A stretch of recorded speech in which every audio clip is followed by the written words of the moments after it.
हाँ, मुनीम। मालिक मालिक भगवान है, हाँ जी। हम मुनीम है। तो जी। उनका काम करते हैं। अब घाटा हो तो उनका, नफा हो तो उनका। अपने तो जैसे मुनीम को मतलब नहीं होता इस बात से।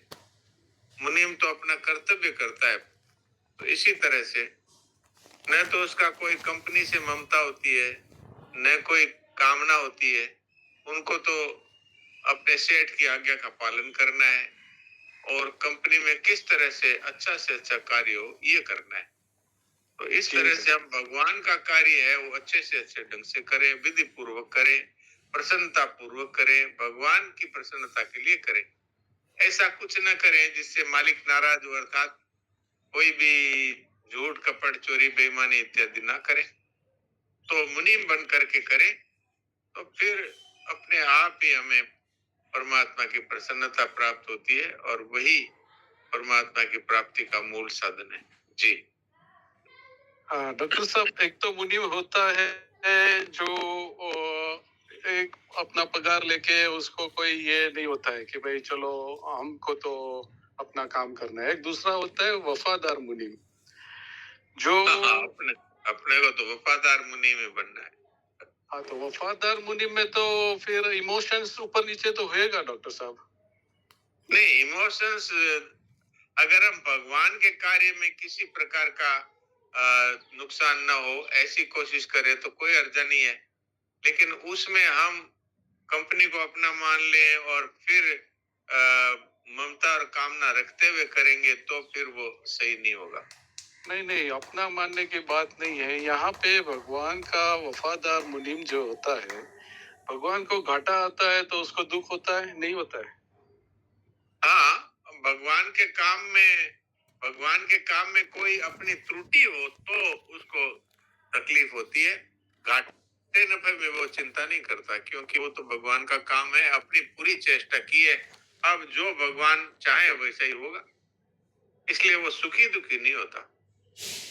क्योंकि वो तो भगवान का अच्छा करने के लिए ही करता है, पर कोई हाँ, अपनी तरफ से अच्छा करने के लिए करता है। लेकिन अगर अच्छा नहीं हो पाता तो दुखी सुखी भगवान ही होवे, वो क्यों होवे? वो तो भगवान की आज्ञा से कार्य कर रहे हैं। तो मेरे को यही फर्क जानना था, क्योंकि भगवान के लिए करते हैं तो डेफिनेटली थोड़ा ये लगता है कि भगवान का जो है उसमें ये हर कुछ भी होता है।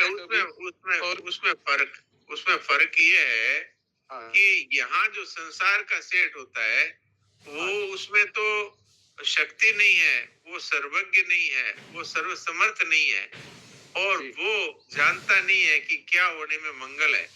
लेकिन हमारे ठाकुर है वो तो जानते हैं कि घाटा होने में मंगल है तो घाटा करते हैं, अगर नफा होने में मंगल है तो नफा करते हैं। जी, ये नजर डालनी है, बस यही बात है, वो नहीं हो पा रही है। और दूसरा यही मैं समझ रहा था, कर्म फल के त्याग में फर्क क्या है? यही यानी कि भगवान के लिए काम करना उसमें सुखी दुखी लगता था। अभी जो ये आपने बताया ना कि ये दृष्टि होनी चाहिए कि भगवान सर्वसमर्थ है, वो जानते हैं कि ये नुकसान में भी नफा है, वो दृष्टि आज आपने बताया तो थोड़ा उधर ध्यान जाएगा। हाँ, वो दृष्टि रखनी चाहिए क्यों भगवान का हर विधान वो मंगलमय होता है। मान लीजिए कि वो कंपनी में घाटा ही चाहते हैं तो घाटा हो तो वो कोई अर्जा नहीं, उसमें भी मंगल है। श्रद्धेय सेठ जी कहते थे अपने गीता प्रेस के कर्मचारियों को और मैनेजर को कि भाई अपने तो नफा करने के लिए नहीं कर रहे हैं, अपने तो प्रचार बढ़ाना है। और मैनेजर को कहते हैं कि घाटा दिखाओ, घाटा, अपने वो नफा नहीं करना है। ये बात तो वो तो भगवान के वफादार। अच्छा ठीक है, वो सेवा के लिए अपना नफा नुकसान करके भी भगवान का नाम आगे बढ़ाओ, ये भगवान का काम होना चाहिए, उसमें भगवान प्रसन्न हो, ये बात है। जी चलो, नारायण सब समझ, बहुत कुछ खुल गया है। Thank you very much. जी नारायण, धन्यवाद डॉक्टर साहब। जी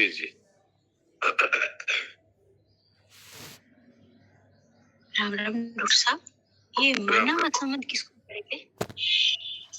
मानव ही है। अब आपने बेटा मान रखा है, ये मकान मेरा है ये मान रखा है, ये शरीर मेरा है ये मान रखा है, मन मेरा है, बुद्धि मेरी है ये मान रखा है। ये तो मानव ही है। अपना होता तो सदा अपने साथ रहता ना। तो कुछ भी अपने साथ रहता नहीं है, सब कुछ भगवान का दिया हुआ है, भगवान ले लेते हैं, अपना कोई बस ही नहीं चलता। अपने जिसको अपना मानते हैं, परिवार का सदस्य है, उसको भगवान उठा लेते हैं। अपना होता तो अपने पास रहता ना, इसका मतलब भगवान का है। जिसकी चीज होती है उसका कंट्रोल होता है। तो सब कुछ अपना यहाँ मान लिया, ये घर मेरा है, ये धन मेरा है, ये जमीन मेरी है, और इसके लिए लड़ाई करते हैं आपस में। ये मानव ही तो है सारा। अच्छा, इसमें ये मान ले कि सब भगवान का ही है। मान ले क्या, ही वास्तव में ये बात है। हमने जो भूल से मान्यता की है उसको छोड़ना है। भगवान का ही है सब कुछ। इससे सिद्ध होता है भगवान चाहे जब उठा लेते हैं, चाहे जब दे देते हैं, तो भगवान का है। तभी तो अपना होता तो आप पकड़ के रख लेते। कुछ भी नहीं है अपने हाथ में, इसलिए माना हुआ है।